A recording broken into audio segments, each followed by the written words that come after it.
quiet suburban street on the southern outskirts of York. But for 10 years, from 1922, long before these houses were built, this was the home of York City Football Club. So we've got this old map of the former ground here. I'm just trying to work out where we are in relation to the housing estate. I think this road we're on, which is Eastwood Avenue, runs half along the length of the pitch, and the houses either side, particularly on this southern side, seem to be along the southern touchline.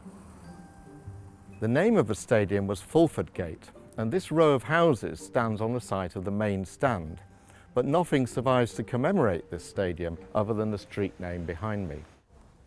So how are we going to preserve the memory of the club's current stadium when it too is redeveloped for housing? Well, now we're standing in the centre circle of Bootham Crescent, the present home of York City Football Club. Home, that is, until 2019, when 86 years of history of football in this place will come to an end. This date marks the start of a unique project by Historic England. We hope to capture the memories of those fans and local residents and what this place means to them. The Beckett's run the Beckett Guest House for 12 years and enjoying it immensely. And I enjoy having the football ground on my doorstep. Been coming here for 34 years. I started actually through working with the NatWest Bank, and we used to come and count the gate money every home game. So I came to every home game, and then since I left the bank I've been coming, and since we moved away from York. What's your favourite memory of this place, the Bootham Crescent? Oh gosh, probably beating Arsenal, I think it was, in the Cup. Yeah. Very famous game, yeah, and players like Keith Houchin, fantastic players that we've seen here over the years. I first came to a match in, I think it was 1980. I was in the pub one Sunday night with my mates, and my mate Phil Wadsworth said, anybody fancy coming to see York City play at Stockport on Tuesday? And I said, okay, I'll come along. So we drove through to Stockport, Tuesday evening match, and I've been hooked ever since then. So what do you think should happen here once the club relocates? What do you think they should Well, build it's here, going for housing, isn't it, I would think. So perhaps some more affordable housing for people.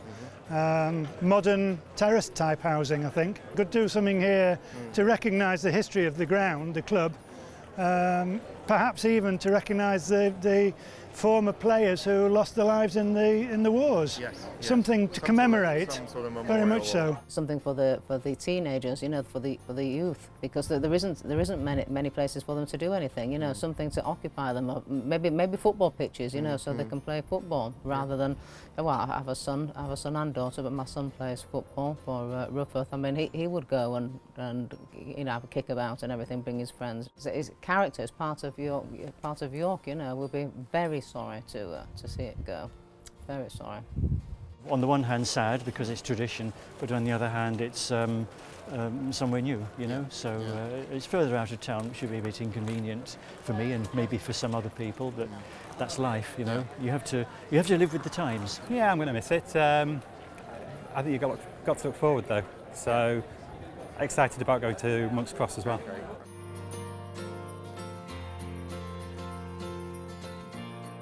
Being involved in the move and having worked in property development all my working life, to me, move is an opportunity to move into a new generation, to move into a new era, to move forward.